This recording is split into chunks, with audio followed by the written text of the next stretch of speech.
हमारे मन में गंदे विचार क्यों आते हैं? हम नहीं चाहते पर फिर भी हमारे मन में गंदे विचार आते रहते हैं। लेकिन क्यों? मन ही हमारा सबसे बड़ा दोस्त है और मन ही हमारा सबसे बड़ा शत्रु है। जब हम अपने मन के हिसाब से चलते हैं तो मन हमें भटका देता है, और जब हम मन को संतुलित कर लेते हैं तो हम अपनी जिंदगी में सब कुछ खा लेते हैं। हम हमारे मन में आने वाले गंदे विचारों को रोकने की कोशिश करते हैं, पर जितना हम रोकते हैं उतने यह विचार हमारे अंदर प्रवेश करते जाते हैं। आप जिस चीज से जितना दूर भागोगे उतना ही वे चीज आपको अपने पास लेगी। इसीलिए उसे चीज से भागो मत, उसे पर संतुलन कायम करो। एक बार एक युवक गौतम बुद्ध के पास आया और गौतम बुद्ध से बोला कि हे बुद्ध, मेरे मन में इतने गंदे विचार क्यों आते हैं? मैं नहीं चाहता कि मेरे मन में गंदे विचार आए, पर मेरे मन में हमेशा काम वासना के विचार चलते रहते हैं और मैं इनके बारे में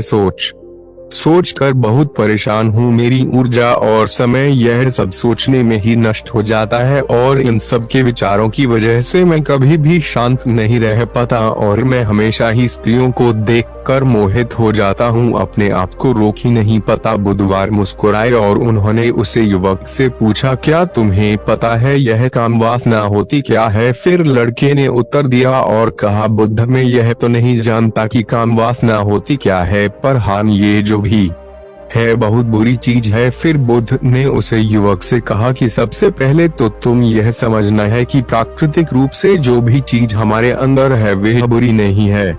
हमारे जीवन में उसकी कुछ ना कुछ जरूरत है। वासना कोई बुरी बात नहीं है, यह तो हमारे मन की एक भावना है जो हमें किसी ना किसी चीज की कमी का एहसास करवाती है, और फिर हम उसे चीज को पाने के लिए उसे चीज की तरफ आकर्षित हो जाते हैं। जैसे अगर तुम्हारे पास धन की कमी है तो तुम में धन पाने की वासना उत्पन्न हो जाएगी। तो वासना कुछ और नहीं, बस एक प्रकार की कमी है जो कि एक प्रकार की जरूरत का एहसास है, और जब ये जरूरत शारीरिक हो तो हम इसे काम वासना कर देते हैं। युवक ने गौतम बुद्ध को कहा कि बुद्ध, मुझे काम वासना का मतलब तो समझ में आ गया, पर आप मुझे यह बताइए कि यह हाथी कहाँ से है, कैसे आती है?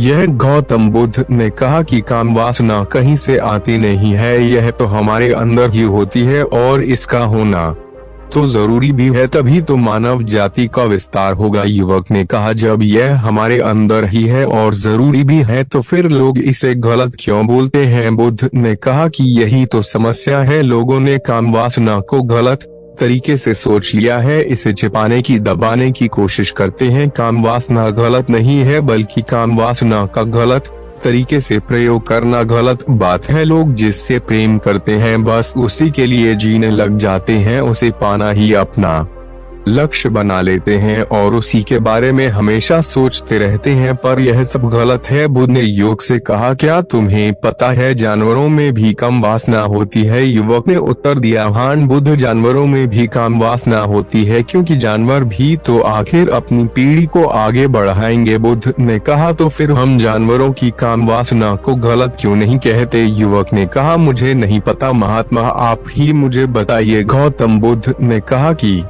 जानवर अपनी काम वासना का प्रयोग आनंद प्राप्ति के लिए नहीं करते, वे तो सिर्फ संतान उत्पन्न करने के लिए काम वासना का उपयोग करते हैं। जानवरों को प्रकृति ने इतनी समझ नहीं दी कि वे काम वासना को अपने सुख का आधार बना सके, जबकि मनुष्य अपनी समझ के बलबूते पर प्रकृति में पाई जाने वाली प्रत्येक वस्तु को अपने सुख के लिए अपने प्रयोग करता है।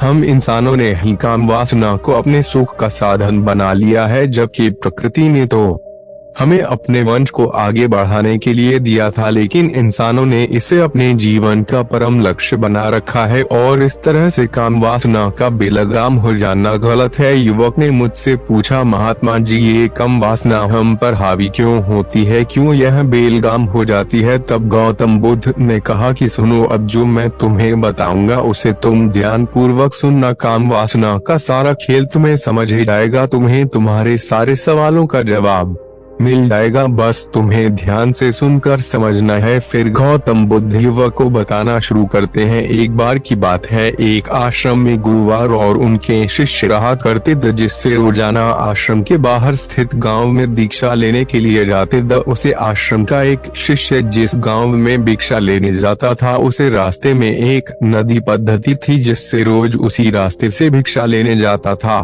एक दिन उससे ने देखा कि एक लड़का पेड़ के पीछे छिपा है। वह उस लड़के के पास गया और उससे जाकर बोला, भाई तुम इस पेड़ के पीछे छिपकर क्या देख रहे हो? लड़के ने कहा, अरे तुझे नहीं दिख रहा क्या कि मैं क्या देख रहा हूँ? तब साइड ने नदी की तरफ देखा तो वहाँ पर कुछ लड़कियाँ पानी भर रही थी। वो लड़कियाँ 14-15 साल की होगी। तब से ने उसे लड़के से कहा, अरे भाई वहाँ पर तो लड़कियाँ पानी भर रही है, इसमें छिपकर देखने वाली क्या बात है? तब वो लड़का शीशे की तरफ देखकर उससे कहता है, अरे पागल, तुम्हें दिखाई नहीं दे रहा क्या कि कैसे यह परियां नदी से पानी निकल रही है? जरा उनकी अदाओं को तो देखो, उनके कोमल शरीर को देखो, उनकी पतली कमर मटके को उठाते समय बाल खाती है और उनके बाल उनकी कमर पर कैसे लहरा रहे हैं, मानो सुंदरता बिखरी पड़ी हो। जिससे ने फिर नदी की तरफ से कहा और इस बार वे इससे देखता ही चला गया। अभी तक तो कुछ भी नजर नहीं ले रहा था और वे बिल्कुल निर्भय था, उसे किसी भी बात का कोई डर नहीं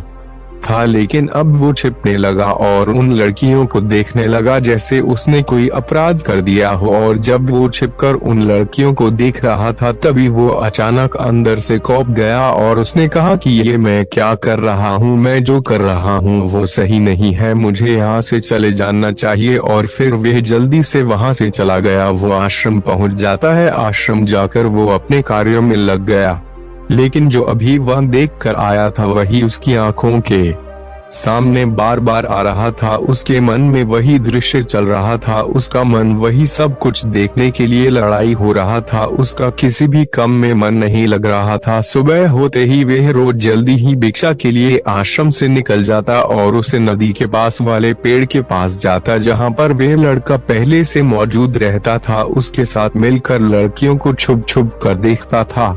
अब वह इससे रोज ऐसा करने लग गया, यह उसके रोज का काम हो गया। अब उसे शिष्य का मन किसी भी काम में नहीं लगता था। वो हमेशा ही किसी न किसी प्रकार के विचार में उलझा रहता। वो आश्रम के कार्यों को भी ठीक ढंग से नहीं कर रहा था, न वो ठीक से सो पाता था, न वो ठीक से खाना खा पाता था। उसका मन बेचैन सा रहता था। उसका मन बार बार उन लड़कियों के सौंदर्य को देखने के लिए लालायित रहता था। जब गुरुवार भिक्षा देते तब भी उसे हिस्से का मन कहीं और विचारों में खोया रहता था। गुरुवार ने अपने शिष्य की इन हरकतों को बांप लिया था। तब एक दिन गुरुवार ने शिष्य को अपने पास बुलाया और कहा कि आज से मैं भी तुम्हारे साथ भिक्षा मांगने चलूंगा, तुम और मैं साथ साथ भिक्षा मांगने चलेंगे। तभी सज्जन गुरुवार को माना करते हुए बोला, नहीं गुरुदेव, आप परेशान क्यों हो रहे हो? मैं अकेला ही ठीक से भिक्षा मांग सकता हूँ। गुरुवार ने शिष्य से कहा कि ठीक है, तुम अकेले ही भिक्षा मांगने जाओ। जिससे तुरंत वहाँ से भिक्षा मांगने के लिए निकल गया। हिस्से को जाने के बाद गुरुवार भी आश्रम से निकल गए और शीशे का पीछा करने लगे कि वो कहाँ जाता है, किस मिलता है। यह सब देखने के लिए उसके पीछे पीछे चलने लगे। थोड़ी दूर जाने के बाद गुरुवार ने देखा कि उनका शिष्य एक लड़के के साथ एक पेड़ के पीछे अपराधी की तरह छिपा हुआ है और छिपकर कुछ देख रहा था। गुरुवार भी अपने शिष्य के पीछे जाकर खड़े हो गए कि आखिर उनका शिष्य क्या देख रहा है, जिसे देखने के लिए वो पेड़ के पीछे अपराधियों की तरह छिपा पड़ा है। गुरुवार ने देखा कि उनका शिष्य पेड़ के पीछे छुपकर लड़कियों को देख रहा था जो कि नदी से पानी भर रही थी। तभी गुरुवार ने शिष्य को कहा कि तुम क्या देख रहे हो? अपने गुरुवार की आवाज सुनकर वह इससे घबरा गया और उसके पसीने छूटने लगे। वह थर थर कांपने लगा जैसे किसी चोर को चोरी करते समय रेंज हाथों पकड़ लिया हो। उसी से की हालत खराब हो गई। वो कुछ भी नहीं बोल कर रहा था। दूसरा का जो शिष्य के साथ था वहां से भाग गया। जिससे घबराया हुआ था उसके मुंह से कुछ टूटे फूटे शब्द ही बाहर निकल रहे थे। वो अपने गुरुवार से नजर भी नहीं मिला कर रहा था। गुरुवार ने शिष्य की तरफ देखा और कहा कि मेरा शिष्य तो निर्भय था, उसे तो किसी भी चीज का डर नहीं था, लेकिन ये क्या तुम तो डर के मारे कहाँ पर हो। जिससे इन्हें गुरुवार से कहा कि मुझे माफ कर दो गुरुदेव, मेरा इसमें कोई दोस्त नहीं है, उसे लड़के ने मुझे बहका दिया था, लेकिन आपसे मैं वादा करता हूँ कि आज के बाद मैं ऐसा कभी दोबारा नहीं करूंगा, मुझे माफ कर दो गुरुदेव। गुरुवार ने शिष्य से कहा कि कोई बात नहीं, पर इस बात का तुम ध्यान रखना कि हम जैसी संगति करते हैं वैसा ही फल हमें प्राप्त होता है। हम जैसी संगति करते हैं उसके विचार हमारे अंदर प्रवेश करते हैं, इसीलिए अच्छी संगति करो जिससे तुम्हारे अंदर अच्छे विचारों का प्रवेश हो। फिर गुरुवार और शिष्य आश्रम लौट आए और फिर आश्रम के कार्यों पर ध्यान देने लगा। उसने उसे रास्ते को छोड़ दिया और दूसरे रास्ते से जाने लगा। वो अपने काम को ध्यान से करता, लेकिन धीरे धीरे उसके अंदर क्रोध उत्पन्न हो गया और फिर वो दूसरे हसन पर क्रोध करने लगा और बेचैन देने लग गया। अब वो सही समय पर भोजन भी नहीं करता था, वो भोजन भी बहुत कम खाता था। एक रात गुरुवार शिष्य के पास आए और उसे बोले कि अब तक तुमने कितनी बार अपना वादा तोड़ दिया। यह सुनकर शिष्य अपने गुरुवार के चरणों में गिर गया और रोने लगा। रोते रोते ही उसने गुरुवार से कहा कि गुरुदेव, मैं कई बार अपना वादा टूट चुका हूँ, फिर वादा कर लेता हूँ, लेकिन हर बार मैं वादा तोड़ देता हूँ। मेरा मन मेरे नियंत्रण में है ही नहीं। मैं बहुत कोशिश करता हूँ कि मैं अपने मन से सारे बुरे विचारों को निकल डालूं, लेकिन मैं चाहकर भी ऐसा नहीं कर रहा हूँ। फिर गुरुवार ने शिष्य को कहा कि चलो मेरे साथ। गुरुवार शिष्य को आश्रम के बगीचे में लेकर गए और किसी से कहा कि देखो यहाँ पर कुछ याब बनी हुई है जिससे नदी का पानी इन पौधों तक आ रहा है और यह पानी एक निरंतर भाव से आ रहा है। क्या तुम इस पानी के बहाव को रोक सकते हो? शिष्य ने कहा कि हाँ गुरुदेव, मैं इस बहाव को रोक सकता हूँ। फिर शिष्य ने मिट्टी उठाकर उसे नाली में डाल दी। वो पानी थोड़ी देर के लिए रुक गया और फिर थोड़ी देर बाद उसे रेत के ऊपर से पानी आ गया। गुरुवार ने शिष्य से कहा, अरे ये क्या, ये तो पानी रुका ही नहीं। फिर से ने कुछ कंकड़ पत्थर उठाकर उसे नाली में डाल दिए और फिर थोड़ी देर के लिए पानी रुक गया, लेकिन फिर थोड़ी देर बाद ही उन कंकड़ पत्थर के ऊपर से पानी निकल आया। फिर गुरुवार ने कहा कि इससे यह क्या हुआ, पानी तो फिर से एक गया। तुम तो बोल रहे थे कि तुम इसे रोक दोगे, क्या हम किसी काम को रोकना चाहे तो क्या हम उसे रोक नहीं सकते? तब शिष्य ने कहा, कोई बात नहीं गुरुदेव, मैं इस पानी को तो आपको रोक के दिखाऊंगा। फिर वे फिर से एक बड़ा सा पत्थर लेकर आया और उसे नाली पर डाल दिया और पानी रुक गया। तब गुरुवार से कहा कि देखा गुरुदेव, मैंने कहा था ना कि पानी को मैं रोक दूंगा, मैंने पानी को रोक दिखाया, आपकी बात मैंने पूरी कर दी। गुरुवार मुस्कुराए और बोले, अच्छा जरा ध्यान से देखो, पानी रुक गया क्या? वो तो पीछे की नाली तोड़कर बाहर गया और अगल बगल से बह रहा है। और ध्यान से देखो, इस पत्थर की आगे भी एक गया और ये पानी अपना रास्ता बदलकर फिर से आगे की तरफ बह जाएगा। और फिर थोड़ी देर बाद ऐसा ही हुआ। फिर गुरुवार ने शिष्य को समझाया कि तुम्हारे साथ भी तो ऐसा ही चल रहा है, तुम बार बार प्रयास कर रहे हो, बड़े से बड़ा प्रयास कर रहे हो, पर हर बार तुम्हारा प्रयास टूट रहा है और यह हमेशा टूटता ही रहेगा। तुम कितना भी बड़ा पत्थर रख लो, लेकिन पानी तो अपना रास्ता बना ही लेगा। यह सब देखकर गुरुवार से कहा कि ही गुरुदेव, क्या कोई तरीका नहीं है जिससे मैं गंदे विचारों से बाहर निकल सकूं? और यह मेरे मन में आई नहीं। गुरुवार शिष्य को एक नदी के पास ले गए जहां से उसे बगीचे में पानी नहीं गिर रहा था। गुरुवार ने शिष्य से कहा, वो पानी इसी नदी से जा रहा है, अगर हम यहीं से उसे रास्ते को बंद कर दें जहां से पानी बगीचे में जा रहा है, तब क्या हम पानी को रोक नहीं सकते? जिससे ने कहा कि हाँ गुरुदेव, अवश्य ऐसा हो सकता है, मैं इस पानी को यहीं से बंद कर देता हूँ, तब आगे की नाली में पानी जाएगा ही नहीं और फिर बगीचे में पानी जाएगा ही नहीं। फिर से इन्हें नदी से जाने वाले रास्ते को बहुत मेहनत करके पत्थर और मिट्टी दल डालकर बंद कर दिया और गुरुवार से कहा कि गुरुदेव मैंने पानी को बंद कर दिया है, अब यह पानी बगीचे में जाएगा ही नहीं। तब गुरुवार ने कहा किसी से अगर पानी बगीचे में नहीं जाएगा तो पेड़ पौधों को पानी कहाँ से मिलेगा? उन पेड़ पौधों को तो पानी की आवश्यकता है और उन पेड़ पौधों में कुछ पेड़ पौधे तो ऐसे हैं जिनको रोज पानी की आवश्यकता है, वह तो मुरझाकर मर ही जाएंगे, उनका क्या होगा? पानी तो हमें खोलना ही होगा।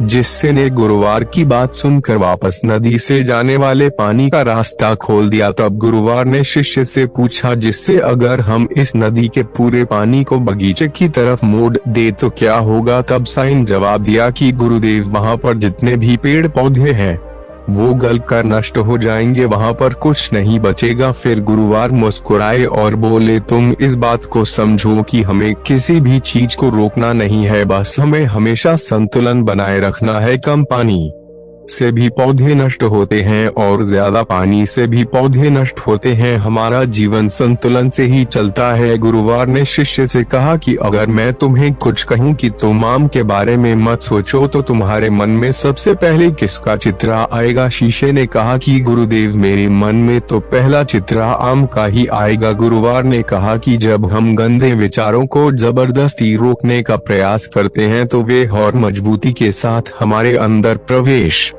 करते हैं, हमारे अंदर उठाते हैं, इसीलिए हमें उन्हें कभी भी दबाने की कोशिश नहीं करनी चाहिए। फिर गुरुवार ने शिष्य को जाते हुए कहा कि हमारे गंदे विचार बुरे लोगों की संगति करने की वजह से भी आते हैं। कई बार क्या होता है कि कामुकता हमारे अंदर होती नहीं है, लेकिन कुछ अश्लील लोगों के साथ रहने की वजह से ये हमारे अंदर हावी हो जाती है। फिर शिष्य ने कहा कि गुरुदेव आप सही कर रहे हैं, मैं अपने मार्ग से भटक गया था। फिर वो शिष्य उसे रात बहुत ही चैन की नींद सोया, सुबह अपने कार्यों को पूरे मन से किया और फिर सुबह वो भिक्षा लेने के लिए उसी रास्ते से गया जहाँ वे लड़का आज भी पेड़ के पीछे छुपकर उन लड़कियों को देख रहा था।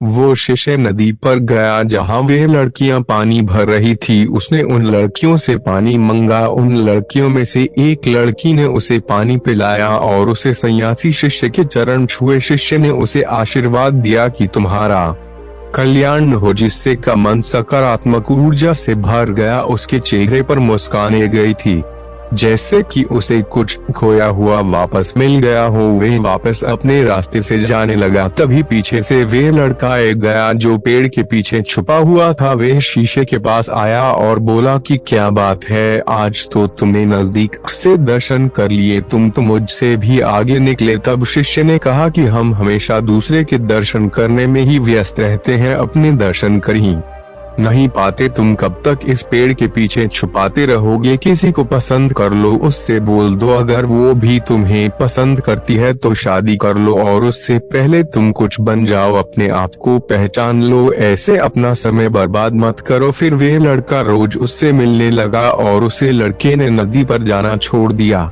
और फिर वो लड़का अपने जीवन में कुछ बनने के लिए संघर्ष करने लगा। तो तुमने देखा संगति का असर क्या होता है। अपनी संगति बदलो, अपने विचार बदलो। बुधवार ने युवक से पूछा कि क्या तुम्हें तुम्हारे सारे सवालों का जवाब मिल गया? तब युवक ने कहा कि हाँ महात्मा जी, आपका बहुत बहुत धन्यवाद। तब गौतम बुद्ध ने युवक से कहा कि जब तुम्हारे मन में गंदे विचार आए तब आप अपने आप को दोषी मत मानो, यह शरीर है और यह सब इसने हजारों वर्षों से सीखा है। एक केवल तुम्हारे सोच लेने से, शपथ लेने से ये टूटने वाला है नहीं, लेकिन तुम्हारे पास वो शक्ति है, वो ऊर्जा है जिसका तुम्हें संतुलन उपयोग करना है। तुम एक जीवित ऊर्जा हो जो कुछ भी अनुभव करने के लिए स्वतंत्र है, जो निर्माण करने के लिए स्वतंत्र है, इसीलिए तुम अपने आप को पहचानो। यह बोलकर गौतम बुद्ध मोहन हो गए और वो युवक वहां से चला गया।